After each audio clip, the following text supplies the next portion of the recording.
بسم اللہ الرحمن الرحیم۔ السلام علیکم۔ آج ہم حضرت نوح علیہ السلام کے بارے میں بات کریں گے۔ اس سے پہلے میں نے حضرت آدم علیہ السلام اور حضرت شیث علیہ السلام اور حضرت ادریس علیہ السلام کے بارے میں بات کی ہے۔ تو چلیے اب بات کرتے ہیں حضرت نوح علیہ السلام کی۔ حضرت آدم علیہ السلام کے بعد مشہور انبیاء علیہ السلام میں سے ایک حضرت نوح علیہ السلام ہیں۔ آپ علیہ السلام کی ولادت حضرت آدم علیہ السلام کی وفات کے 126 سال بعد ہوئی۔ آپ علیہ السلام کو 1000 سال عمر ملی۔ اس میں سے 950 سال تک آپ علیہ السلام اپنی قوم کو نصیحت کرتے رہے۔ حضرت نوح علیہ السلام کا اصل نام عبدالغفار تھا، لیکن آپ علیہ السلام اپنی قوم اور آخرت کی فکر میں بہت زیادہ رویا کرتے تھے، اس لیے اللہ تعالیٰ نے قرآن مجید میں آپ علیہ السلام کو نوح، بہت زیادہ رونے والا، کے نام سے یاد کیا ہے۔ آپ علیہ السلام معمولی نعمتوں پر بھی اللہ تعالیٰ کا شکر ادا کیا کرتے تھے۔ فرمان الہی ہے، بے شک وہ نوح علیہ السلام ہمارا شکر گزار بندہ تھا۔ حضرت نوح علیہ السلام کا اللہ رب العزت نے قرآن مجید میں 43 مقامات پر ذکر فرمایا، اور قرآن مجید کی ایک سورت نوح، سورہ نمبر 71 کا نام بھی آپ علیہ السلام کے نام پر ہے۔ اللہ تعالیٰ نے حضرت آدم علیہ السلام کی اولاد میں خوب برکت فرمائی اور اولاد آدم سے بہت سی بستیاں آباد ہو گئیں۔ تمام لوگ سابقہ انبیاء علیہ السلام کی تعلیمات کے مطابق صرف اللہ تعالیٰ کی عبادت کرتے اور اس کے ساتھ کسی کو شریک نہیں ٹھہراتے تھے۔ اولاد آدم کا اللہ تعالیٰ کی عبادت کرنا شیطان پر بہت گراں گزرتا تھا، اور وہ اس سوچ میں تھا کہ کسی نہ کسی طرح اولاد آدم کو گمراہی میں مبتلا کر کے اللہ سبحانہ وتعالیٰ کی رحمت سے دور کیا جائے۔ شیطان کو یہ معلوم تھا کہ شرک بہت بڑا گناہ ہے جس پر اللہ تعالیٰ بہت زیادہ ناراض ہوتے ہیں، اس لیے انسانوں کو شرک میں مبتلا کرنے کے بارے میں سوچنے لگا۔ آخرکار اس نے قوم نوح میں سے جو نیک لوگ فوت ہو چکے تھے ان کے نام پر شرک کو رائج کر کے لوگوں کو سیدھی راہ سے ہٹا دیا۔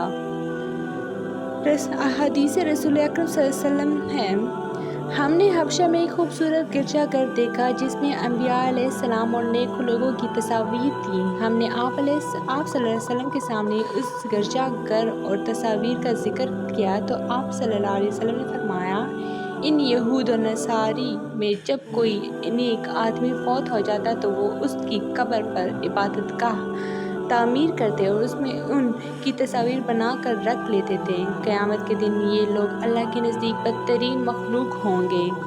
جب قوم نوح میں 5 نیک لوگوں کے مجسموں کی پوجا عام ہو گئی اور لوگ اللہ تعالیٰ کو چھوڑ کر بتوں کی پوجا کرنے لگے تو اللہ تعالیٰ نے اپنے بندوں پر رحمت فرماتے ہوئے انہیں سیدھی راہ پر لانے کے لیے انہی میں سے ایک بندہ حضرت نوح علیہ السلام کو نبی بنا کر بھیجا۔ جب آپ علیہ السلام کو مبعوث کیا گیا اس وقت آپ علیہ السلام کی عمر 50 سال تھی۔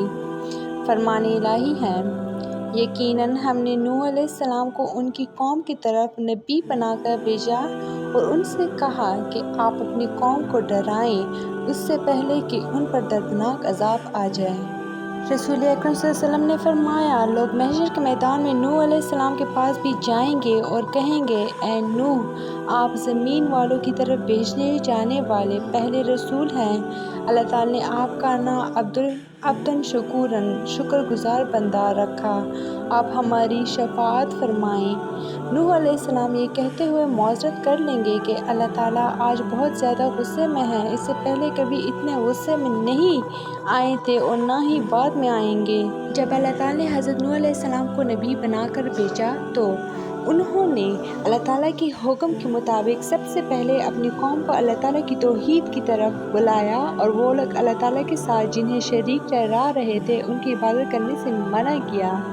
فرمان الہی ہے، نوح علیہ السلام نے کہا، اے میری قوم، بے شک میں تمہیں کھلم کھلا ڈرانے والا ہوں، یہ کہ تم اللہ کی عبادت کرو، اس کے عذاب سے ڈرو اور میری اطاعت کرو، وہ تمہارے گناہ معاف فرما دے گا اور تمہیں ایک مقررہ مدت تک مہلت دے گا۔ بلا شبہ اللہ کا وعدہ وقت مقرر جب آ جاتا ہے تو اس میں تاخیر نہیں ہوتی۔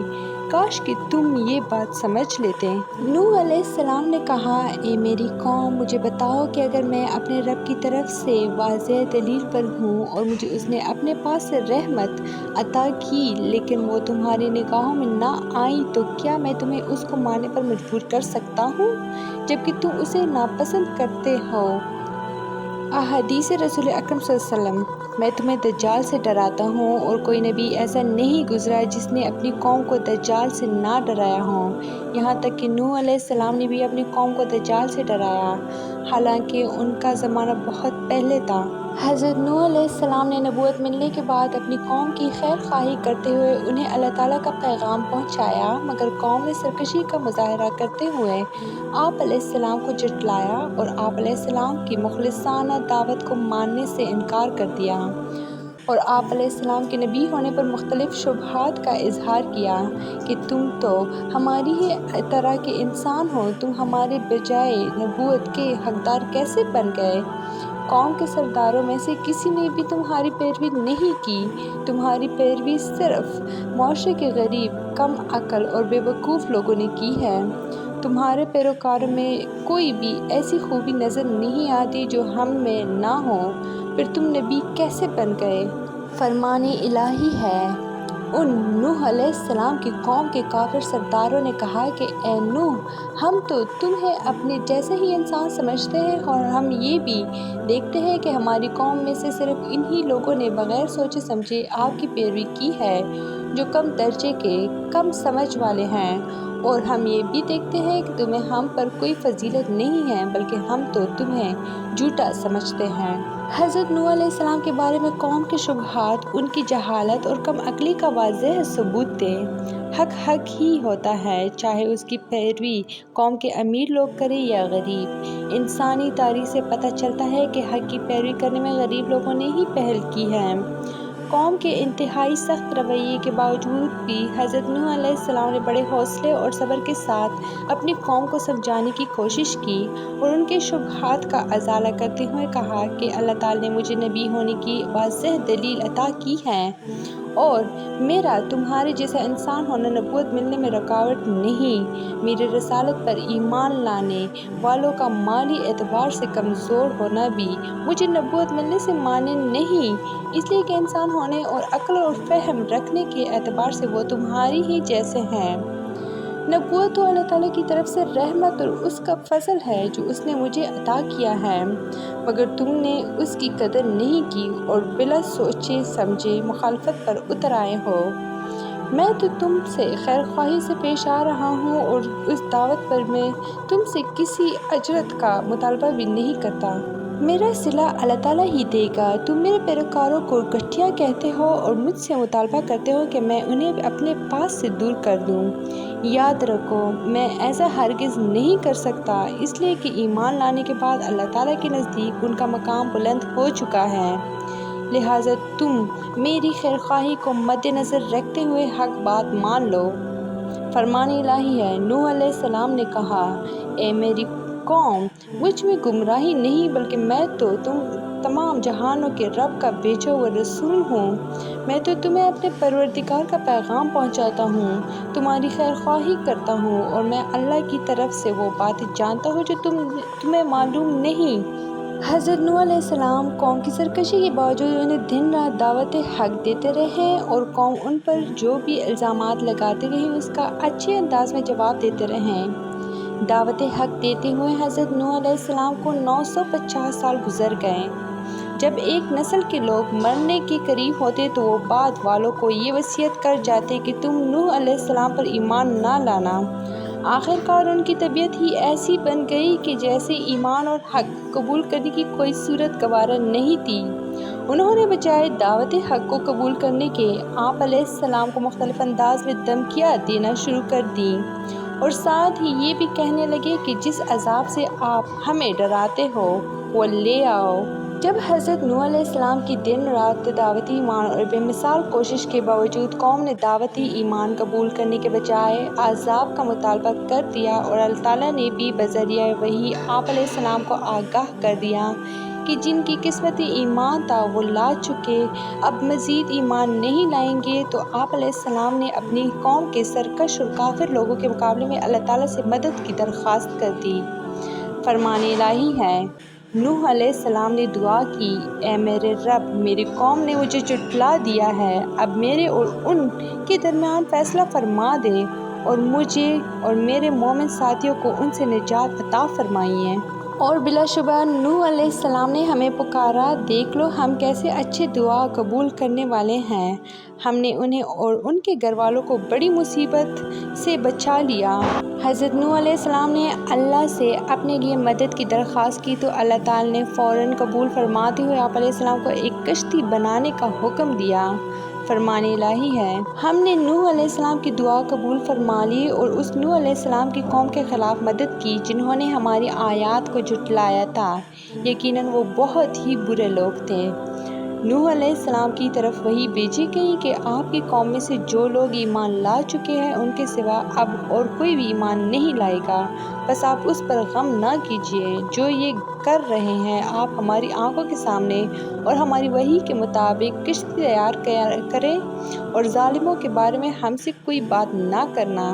حضرت نوح علیہ السلام اللہ تعالیٰ کے حکم کے مطابق ایک ایسے میدان میں کشتی تیار کرنے میں مصروف ہو گئے جس کے قرب و جوار میں دور دور تک کشتی چلانے کے لیے پانی موجود نہیں تھا۔ آپ علیہ السلام کی قوم کے کافر لوگ جب آپ کے پاس سے گزرتے تو آپ علیہ السلام کا مذاق اڑاتے اور کہتے کہ یہاں تو دور دور تک پانی موجود نہیں اور آپ پانی میں چلانے کے لیے کشتی بنا رہے ہیں۔ ان قوم نوح کے تصور میں بھی نہیں تھا کہ اللہ تعالیٰ انہیں پانی میں غرق کرنے والا ہے۔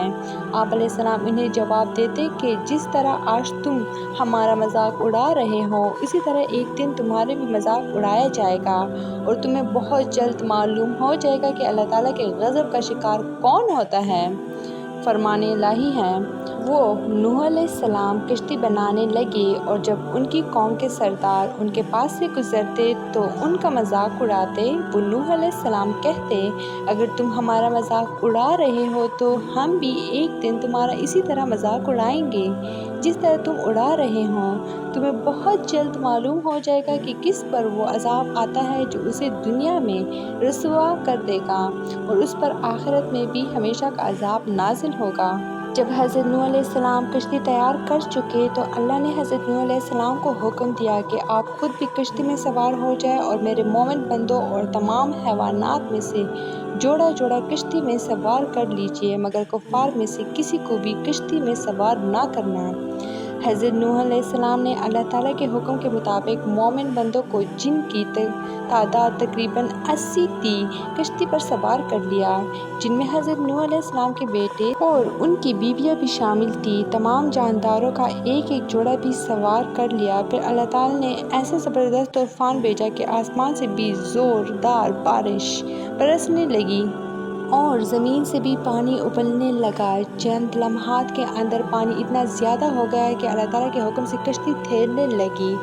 فرمان الہی ہے، جب نوح علیہ السلام کشتی میں مومنوں کے ساتھ سوار ہو گئے تو ہم نے آسمان کے دروازے موسلادھار بارش کے ساتھ کھول دیے اور زمین سے پانی کے چشمے جاری کر دیے، بس یہ زمین و آسمان کا سارا پانی قوم نوح کی ہلاکت کے لیے جمع ہو گیا جو مقدر ہو چکا تھا، اور ہم نے ان نوح علیہ السلام اور مومنوں کو تختوں اور کیلوں سے بنی ہوئی کشتی پر سوار کر دیا جو ہماری نگاہ کے سامنے چل رہی تھیں۔ یہ سب عذاب کفار کے برے اعمال کا بدلہ تھا۔ اے نوح علیہ السلام، پھر جب آپ اور آپ کے ساتھی کشتی میں اطمینان سے سوار ہو جاؤ تو اللہ کا شکر ادا کرنا اور کہنا کہ سب تعریفیں اللہ ہی کے لیے ہیں جس نے ہمیں ظالم لوگوں سے نجات عطا فرمائی، اور کہنا کہ اے میرے رب، مجھے کسی بابرکت جگہ پر اتارنا اور آپ ہی سب سے بہتر جگہ پر اتارنے والے ہیں۔ جب قوم نوح پر سخت طوفان آیا اور ہر طرف پانی ہی پانی ہو گیا، قوم نوح کے سرکش افراد پانی میں ڈوب کر ہلاک ہو گئے، تو یعنی کے باوجود بھی حضرت نوح علیہ السلام کی کشتی موجوں میں صحیح و سالم چل رہی تھی، اس لیے کہ اس کا محافظ اللہ تعالیٰ تھا۔ فرمان الہی ہے، بے شک جب پانی کے طوفان میں طغیانی آ گئی تو ہم نے تمہیں نوح علیہ السلام کو کشتی میں سوار کر لیا تاکہ اس واقعے کو تمہارے لیے نصیحت بنا دے اور یاد رکھنے نصیحت حاصل کرنے والے کان اسے یاد رکھیں۔ حضرت نوح علیہ السلام کی کشتی اللہ تعالیٰ کی حفاظت میں چل رہی تھی۔ اسی دوران آپ علیہ السلام نے اپنے مشرک بیٹے یام، جس کا لقب کنعان تھا، کو آواز دی کہ آؤ آپ بھی ہمارے دین میں شامل ہو کر ہمارے ساتھ کشتی میں سوار ہو جاؤ۔ بیٹے نے اس نازک موقع پر بھی اپنے باپ کی دعوت کو رد کر دیا اور اپنے ہاتھوں اپنی ہلاکت کو مول لیا۔ حضرت نوح علیہ السلام نے اپنے مشرک بیٹے کو کشتی پر سوار کرنا چاہا لیکن اس نے انکار کر دیا۔ پھر آپ علیہ السلام نے اپنی آنکھوں سے اسے موجوں میں ڈوبتے ہوئے دیکھا تو اللہ تعالیٰ نے اسے بچانے کی درخواست کی، جس پر اللہ تعالیٰ نے ناراضگی کا اظہار فرمایا، اس لیے کہ اللہ تعالیٰ کے نزدیک شرک بہت بڑا گناہ ہے۔ فرمان الہی ہے۔ نوح علیہ السلام نے اپنے رب کو پکارتے ہوئے کہا، اے میرے رب، میرا بیٹا تو میرے گھر والوں میں سے ہے، یقیناً آپ کا وعدہ بالکل سچا ہے اور آپ تمام حاکموں سے بہترین حاکم ہیں۔ اللہ نے فرمایا، اے نوح، یقیناً وہ آپ کے خاندان میں سے نہیں، اس کے اعمال اچھے نہیں۔ آپ کو مجھ سے وہ چیز نہیں مانگنی چاہیے جس کا آپ کو علم نہ ہو۔ میں آپ کو نصیحت کرتا ہوں کہ آپ جاہلوں میں شامل نہ ہوں۔